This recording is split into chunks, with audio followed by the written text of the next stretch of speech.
So here we are, we're back at the office. I've just handed my passport, my driving license, all the papers for the car, and the number plates, the physical, literal number plates, to a guy, along with 8,000 pesos, about 400 bucks, and I've just watched him disappear around the corner. For anyone who thinks it's impossible to own a vehicle as a tourist, as a foreigner, in Mexico, on a tourist visa, we're gonna do it right now.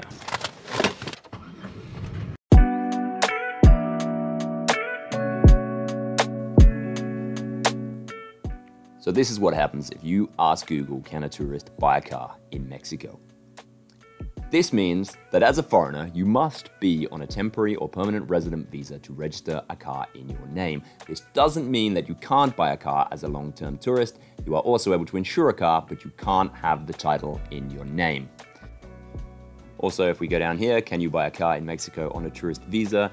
The next thing that is important is that you can rock up and buy a car on a tourist visa, no problem.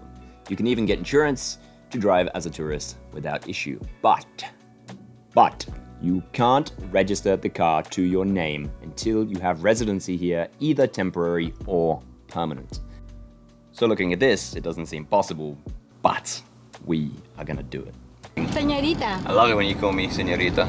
Right, so we're paying a guy 8,000 pesos, which is about, it's quite a lot, it's about 400 bucks to pay somebody else so that we can legally get the papers for this car. Let's go, go, go, go, go. I've just handed my passport, my driving license, and I've just watched him disappear around the corner.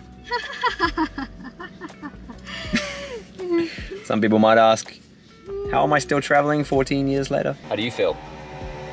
Poor. Are you confident this is gonna work? Yeah. Yeah? I think he's going to come back in 1 minute. Waiting, waiting, waiting.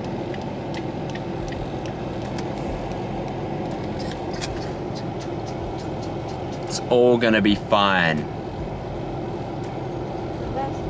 Mostly I just have to calm the nerves on this one because she's just freaking out. Quiero mi placa. Look at that. We have new number plates.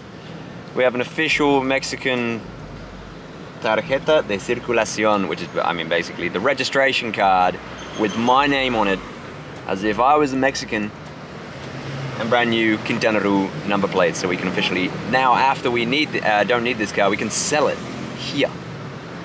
I'm gonna look here. Why? Well, that was outrageously fast. Quite simple and just a little bit expensive. But really, God, when you know the right person, even when you can do it, even if I could do that as a tourist, that process would have taken me hours and hours and hours to go from this office to this office and go to see this guy and pay this guy and go to the bank and wait in some queue. And that took like half an hour and boom, I've got all the papers, got the number plates, and I'm not even a resident. Mostly, it's possible. It's possible. It is possible. You can do it. own a car in Mexico. All right, I know I didn't exactly give you the details of what we did there, like names and how we found the guy and etc, but if you do want more details, send me a message and we'll be in touch. This sounded dodgier by the minute.